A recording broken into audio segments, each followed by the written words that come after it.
আজকে তো তোমাদের পরীক্ষায় রেজাল্ট বেরিয়েছে, দেখি তো কে কত নম্বর পেলে। প্রথমে রাধিকা।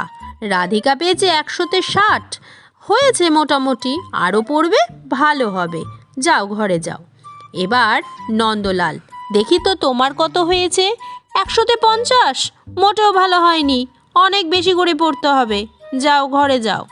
এবার মদনমোহন, দেখি তো মদনমোহন, 100-তে 90, তুমি তো এত ভালো পাওয়ার ছেলে নও, নিশ্চয়ই 9-এর পাশে শূন্য বসিয়েছো।